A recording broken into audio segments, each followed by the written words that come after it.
বলবেন কি এই যে অভিনব একটি বিষয় আমরা দেখছি, আপনি ঘোষণা দিয়েছিলেন যে রংপুর মেডিকেল কলেজ হাসপাতাল যদি দালাল থাকে, দালালদেরকে ধরতে পারলে তাদেরকে আপনি এই যে ময়লা পরিষ্কার করাবেন। আমরা আসলে দেখছি আপনি কি হয়েছিল বলবেন কি? রংপুর মেডিকেল কলেজ হাসপাতালে দালালদের যে চক্র কিংবা দালালদের দ্বারা যে পেশেন্ট, রংপুর মেডিকেল কলেজে দীর্ঘদিন ধরে দালাল চক্রদের যে উৎপাত, সাধারণ রুগীদের সাথে যারা আসেন তাদেরকে যে বিভিন্নভাবে হয়রানি করা হয়, তাদের টাকা নেওয়া হয়। এবং আপনারা জানবেন যে একটা ট্রলি এক কেবিন থেকে আরেক কেবিনে বা এক ওয়ার্ড থেকে আরেক ওয়ার্ডে নিলে বিভিন্নভাবে হয়রানি করা হয় টাকা পয়সা না দিলে।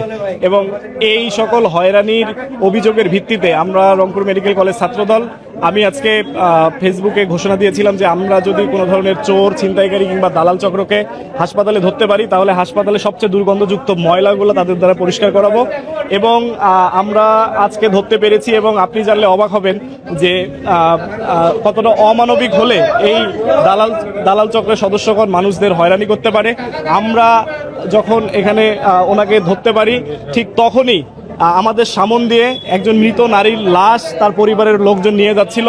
এবং তাদের অভিযোগ ছিল যে ভাই, আমাদের রুগীকে এই দালাল চক্র বা এই দালাল চক্ররা ট্রলি দেয় নাই।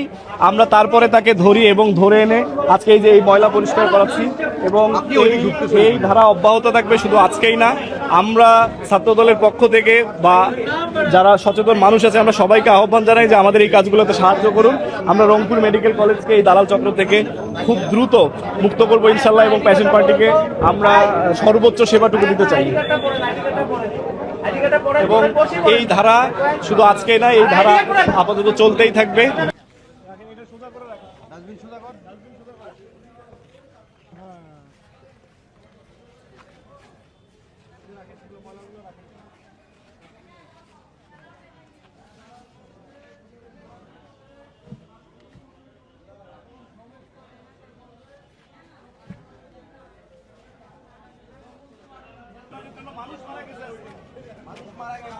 ভালো করে দিয়ে ধর, খালি টাকার দরকার, এদের আসলেই টাকা।